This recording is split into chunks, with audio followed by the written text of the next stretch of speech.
a young perspective on hot-button issues around the world. This is The Hub. Hello and a very warm welcome to The Hub. I'm Wang Guan in Beijing. The 2026 World Artificial Intelligence Conference, otherwise known as WAIC, is taking place in Shanghai, China from July the 17th through 20th. Under the theme AI Partnership for a Bright Future, the event will bring together exhibitions, forums, and exchanges on the latest developments in artificial intelligence. More than 1,100 companies will take part. Over 300 AI products will make their global debut. And more than 140 forums will be held. WAIC offers the world an important window into China's rapidly evolving AI landscape, while bringing together global ideas on the future governance of the technology. In this episode, we speak with representatives taking part in this very conference about what they expect from it. Through their work, we also explore the innovations, applications, and ideas driving China's AI development forward. Our first guest is Liang Ding, CTO of VAST, a Chinese AI unicorn specializing in AI-generated 3D content. Founded in 2023, the company has grown at a remarkable pace. At this year's WAIC, VAST will showcase its latest technologies and products. So without further ado, let's bring in Mr. Liang. Welcome to The Hub on CGTN. Truly good to have you with us. To start with, if I may, I want to ask you about VAST and the content that they create. It is an AI startup specializing in 3D generation. So can you tell us in the beginning, what exactly is AI 3D? Okay, we build 3Ds. We using the photos or images and text to generate 3D contents. Maybe the 3D contents is especially using the triangles and the textures. And the 3D models can be used in the gaming industry and the 3D printing and maybe industry design in many areas. That's all. I mean, it certainly applies in many fields. I mean, gaming sounds interesting. But Ding, to begin with, how did the idea of choosing this very sector first come to you? At the beginning of 2023, we noticed that everyone has noticed that image generation and language models are growing fastly, and we have the potential to build a system to build from images, text to 3D models. And this technology may change the industry of gaming and 3D printing and every area. And we have a lot of talents who are very good at graphics and AI, and they can build this system and bring the revolution. So Ding, I mean, revolution sounds like a great word. It's a great idea. I mean, a revolution needs to happen not just in the field when it comes to international relations, but also in science itself. What kind of revolution do you expect? Because you talk about the revolution that your technology can bring to gaming, to 3D printing. What exactly can we expect? Yeah. Before the revolution, everyone in this area, they have to use the DCC tools manually, and like a sculpture, they can build this 3D model using their mouse, use their keyboard, but that's take a lot of work to do. After we have the technology, everyone could build a 3D model less than 1 minute.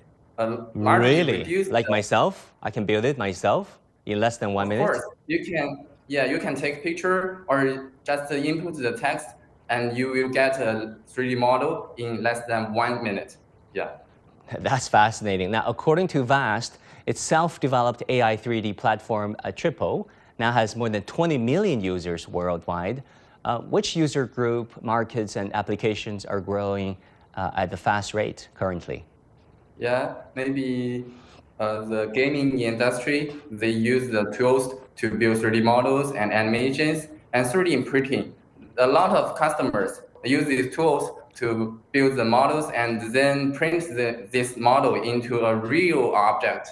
And many industry, maybe vehicle manufacturing, they use their tool to design the car. That sounds great. Now, Ding, let's talk about the WAIC. I mean, I love this name, right? The acronym's WAIC. It sounds like the world is waking up to the next round of revolution that is just ahead of us. the new horizon. At WAIC, what kind of products and ideas will your company VAST showcase?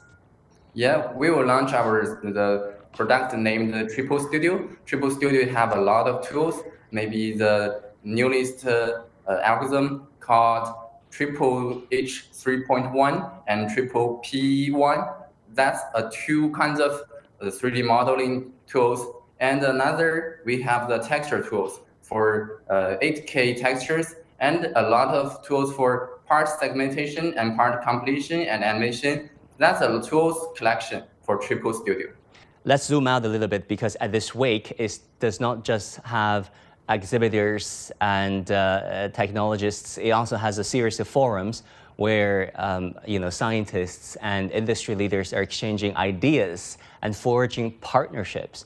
So what kind of ideas and partnerships do you hope to build through this platform, WAIC? We want to build some collaborations with those large language models company, and we want to use the 3D tool and the language model tool and combine these to build a powerful 3D modeling tools. And then we want to find some applications to develop. They can use our technology to build a lot of UGC contents for the application for everyone. Yeah. Now, we know China is strengthening its innovation-driven economy and developing its AI ecosystem across the board. What concrete opportunities has this policy environment created for young technology companies like yours, VAST? China is a powerful country, and we have a lot of talent, maybe from the Tsinghua University, Peking University, and we also have a lot of opportunities for the overseas talents. They come from everywhere to join us to co-develop this technology. We have a powerful electric infrastructure, and we can use the cheap AI GPUs to build our algorithm. Now let's talk about an exciting episode. A milestone in your company. That is, you guys were in the attendance when President Xi Jinping toured the Yizhuang industrial area. What was it like? We saw the images where the president greeted the company representatives. It was a vibrant exchange. People loved it. There was a big crowd cheering. And obviously, a lot of cutting-edge technologies were showcased. This is support and care and guidance from the very top leader of this country.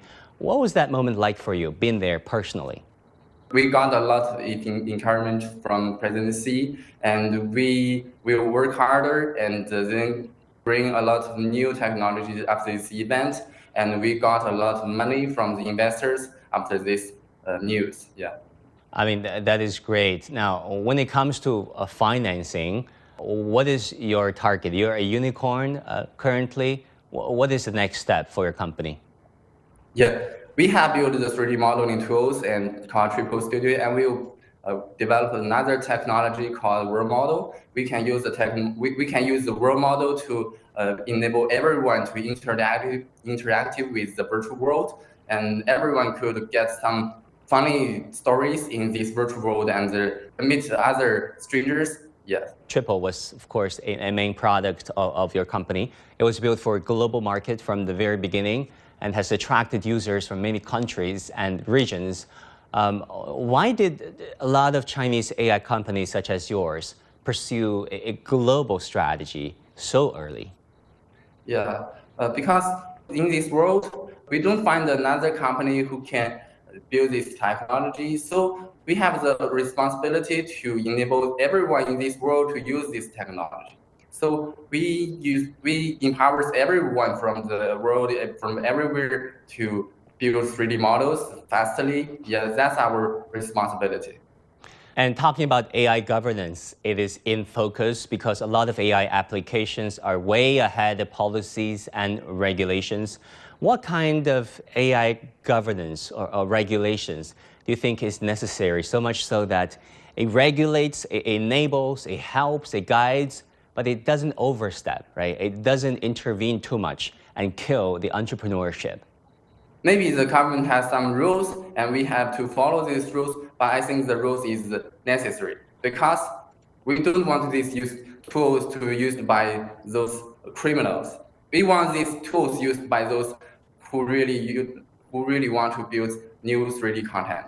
You don't want the rogue players, like you said, criminals, potential criminals, suspects, rogue players to get their hands on these technologies that has generally a lot of negative stuff, right? If you think about a deep fake, if you think about misinformation, just look at the World Cup. And then a lot of football players, they're misrepresented by the fake AI videos. I don't know how they personally feel about that. Maybe for video generation, they don't want this technology to help those people to build fake videos. All right. Also, can you give us some specific examples of how 3D AI printing can, impact the lives of you and me, of everybody? I mean, how much of a daily life will this technology become in the foreseeable future? The 3D printer is really cheap and everyone could have it. And they can build from the image to 3D using our technology and use the 3D printer to build the 3D objects in their hands. And they can maybe draw a very funny rabbit and turn this rabbit into a 3D content and 3D object, and then a gift for his daughter. And that's a fun story. Now, finally, as AI advances rapidly, effective governance is essential to ensure its safe, responsible, and inclusive development and growth. China has introduced the Global AI Governance Initiative and the Global AI Governance Action Plan. From an industry perspective, how do you view the efforts of the Chinese government and regulators in this regard? Yeah, the government really do a good job, and we could follow these rules, and we can build a safe environment together. Liang Ding, thank you so much for your time and your perspectives. Keep up the good work. Okay, thank you. Next up, we speak with Brian Tse, founder and CEO of Concordia AI. At the upcoming 2026 WAIC, Concordia AI will host a forum on AI safety and governance. The strong wind was howling and whistling. He was the first Chinese citizen to graduate from Yale University in the mid-19th century. I was born on the 17th of November. She had prominent features. 3 of us were old enough to lend a helping hand. He navigated between 2 vastly different cultures and moved further to realize his dream and promote understanding between the people of China and the United States. Ye Mingxing was a native of Hanyang. I realized no danger. China is really awakening. Come and join us in discovering the incredible journey of Yong Wang in his autobiography, My Life in China and America. Check out the Audible stories on radio.cgtn.com and all major podcast platforms. Just search for the podcast Books and Beyond and find My Life in China and America. Brian, great to have you. First of all, tell us about your expectations going into this all-important summit on artificial intelligence. It's great to be here. What I'm looking forward to the most at this year's World AI Conference is seeing how a rapidly emerging scientific consensus translates into practical action. So in just the last few weeks, the scientific understanding has been anchored by a few landmark developments. The first report from the United Nations Independent Scientific Panel on AI, the newly released International AI Safety Report 2026, backed by more than 30 countries, as well as the Singapore Consensus on AI Safety Research Priorities, which is a framework shaped by more than 100 global experts with inputs from frontier AI companies around the world, including the United States and China. Across all of these developments, 2 urgent insights really stand out. First of all, the technical barrier to entry for malicious actors is getting lower every year.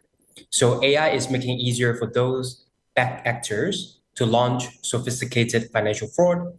Second, our technical and societal safeguards are lagging the race against the exponential growth of frontier AI capabilities. So this really brings us to the core technology that I will be watching closely at the World AI Conference, which is agentic AI. For the past few years, the AI governance challenge was about what chatbots said. Now, in 2026, the paradigm has fundamentally flipped. We must now govern what AI does. So driven by an explosion of open frameworks like OpenClaw, AI is now transforming from a passive chatbot into active digital agents that can execute action with real-world consequences. And because these agents operate autonomously, their failures could also cause severe harm before a human can intervene. So I'm really looking forward to how the World AI Conference can make sure that AI could be maximized in terms of their benefits or opportunities while minimizing their potential harm. AI agents is a fascinating new concept, isn't it? They're fast becoming a major new area of AI application. Unlike chat boxes, like you mentioned, AI agents can access data, proactively use tools, and take real-world actions. Is AI safety therefore shifting from preventing models from saying the wrong thing to preventing the system from doing the wrong thing? As AI agents become increasingly autonomous, the stronger the safety standards must be, similar to how we also have national and international standards for autonomous driving. We have that level 1 assistance to level 5 fully autonomous level. And this is especially urgent for AI agents that are deployed in safety critical sectors, from financial services to energy grids to even the management of our food supply. And now we're already seeing some, small scale crises and incidents that emerge across different countries, revealing how quickly frontier model capabilities can spill over to critical infrastructure and public security. For example, in the United States, in the wake of the Anthropic's Mythos model incident, emergency response meetings were convened by the Treasury, the Federal Reserve, as well as major Wall Street banks to address the acute cybersecurity implications of these advanced AI models. And now regulators around the world have been warning that banks need to urgently upgrade their defenses against the model's ability to autonomously discover hidden software exploits. Also in China, the rapid proliferation of OpenClaw earlier in the year has been downloaded by everyday users, including even grandparents in local community centers in Shenzhen. And that has triggered just a swift, coordinated response across multiple ministries. And even the National Cybersecurity Response Center has been issuing urgent warnings to the public. So now the world's 2 largest economies are learning in real time that our current reactive governance structures are fundamentally ill-equipped for the philosophy of these open source as well as agentic AI deployments. Now, Brian, it looks like the current passive or reactive governance strategies or frameworks are, like you said, reactionary in nature, and we need a more proactive framework, going ahead of these applications before they take effect, impacting our lives. Now, AI agents face risks, including prompt injection, data leaks, excessive permissions, and incorrect actions. How is the industry addressing these risks, and where should human approval remain mandatory? That's a great question. We're beginning to see some real-world failure modes that really illustrate the urgent need for technical incident response and control for these agentic AI systems. There are 2 reported stories and incidents that highlight the challenge around managing autonomous behaviors. In one case, at the US technology company Meta, a senior AI safety researcher connected an OpenClaw agent to her email inbox with strict instruction to suggest actions, but always await approval before execution. But then the agent actually bypassed the constraints, deleted a substantial number of emails, and ignored direct text commands to stop. And then ultimately that required a manual shutdown at a physical level by the AI safety researcher. Around the same time, Alibaba researchers were also testing an AI agent named Rome on coding and programming tasks, and that encountered a different autonomous failure mode. The agent determined that it required more computational resources and independently connected to an external server to mine cryptocurrency for resources. And that behavior went unnoticed by the immediate project team and was only caught when flagged by a corporate firewall.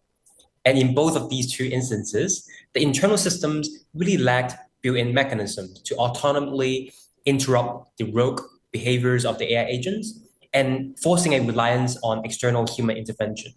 And so as AI agents are granted greater operational autonomy, developing these reliable and immediate human-in-the-loop as well as shutdown capabilities, technically a kill switch, is becoming a pressing operational necessity in the coming years. And another issue is export controls and other technological barriers that are restricting international cooperation and limiting access to AI, particularly for developing countries. How can the international community prevent these restrictions or mitigate these man-made or human-inflicted restrictions from widening the global AI divide and ensure that AI benefits everyone? Yes, and to understand this challenge, I think we have to look at the frontier AI development landscape as three concentric circles of access, and each with distinct implications for sovereignty, security, as well as governance. The innermost circle is internal lab deployment of AI models. Now, a handful of leading AI companies around the world deploy the most capable AI systems only internally, and they're explicitly chasing recursive self-improvement of AI. There are also internal deployment risks that relate to loss of control. But the defining feature is really the structural opacity. There is no national regulators or independent third parties that have adequate visibility, and this really concentrates transformative power of AI in a few corporate actors. Now, the middle circle is closed source access. Frontier capabilities are increasingly gated by citizenship and export control policies of certain countries. So the international developer community is now increasingly aware that relying only on proprietary and API models carries significant risk for their sovereignty. For example, the sudden reversal of Anthropic's Fable 5 release demonstrated that access to AI models can be restricted or cut off within a matter of hours. So for many governments and enterprises building capabilities on these foundational models, this is an unacceptable dependency. Now, the outermost circle is open weight and open source access, models with publicly available weights that enable on-premise deployment. And once downloaded, these AI capabilities and open weights cannot be remotely revoked. So I think given the current landscape, our priority must be to support the open weight and open source ecosystem as a hedge against the concentration of power and dependency. Thanks so much for sharing, and especially coming from an industry perspective as a first-hand observer, because you lived it. And actually, you attended the first UN Global Dialogue on AI Governance in Geneva earlier this month. What new signals did you pick up from these meetings? And where is international consensus beginning to forge? Exactly. So I was at the UN Global Dialogue on AI Governance in Geneva last week, alongside representatives from over 150 nations. I think one of the key sentiments I heard was overwhelmingly supportive of open source and open weight models access as a matter of digital sovereignty and the bridging of the global digital divide. I think there is a lot of international consensus and shared understanding that these open source AI models are public goods. I think the overwhelming consensus is that the solution to mitigating risk is not restricting access, but really to democratize capacity. True international consensus is only possible when these AI capabilities, safety tools, as well as evaluation and testing platforms are shared openly and globally, ensuring that every nation has the capacity to understand and also to govern the AI that are deployed across national borders. What can China's contribution or meaningful contributions be when it comes to hosting this very important summit on artificial intelligence? Do you expect this to be a new milestone when it comes to governance, reflections on the future of artificial intelligence? What can be China's meaningful dialogue with the rest of the world that contributes to areas that haven't been touched upon? I think the World AI Conference could help create a practical blueprint for these global dialogue and scientific understanding. China's implementation of some of the AI governance issues demonstrate how they can be really operationalized into agile governance that evolve at the speed of technology. Concord AI has been tracking this landscape for multiple years, and our State of AI Safety in China report in 2026 really shows a couple of ways in which China can help contribute to global AI governance. For many years, global governance focused on what AI says, as conversational outputs, but China's really demonstrate how to shift focus to what AI does. Just within a matter of months, China has now been drafting a couple of national standards around AI agents. For example, mandatory IDs for agents, as well as the communication protocols between multiple agents in a network. Chinese policy and industry approach also demonstrate that AI could be made more equitable and inclusive by providing open source models, as well as managing its broader socioeconomic impacts. For example, we see this contribution in China's recent integration of AI, of economic resilience into AI policy, such as the formal integration of labor market monitoring into the 15th five-year plan. So I expect a lot of these issues to be discussed at the WAIC conference, and really to demonstrate that AI development and governance could go hand in hand. It is not a zero-sum game to choose one or the other. It is possible to advance AI models, open source, as well as embodied AI, all at the pace of the frontier, as well as to govern it well to make sure that it is beneficial to society. Brian, thank you so much for your time and your insights. And that will do it for this edition of The Hub on CGTN. Thank you so much for tuning in. Our programs continue on CGTN. Stay tuned and see you next time.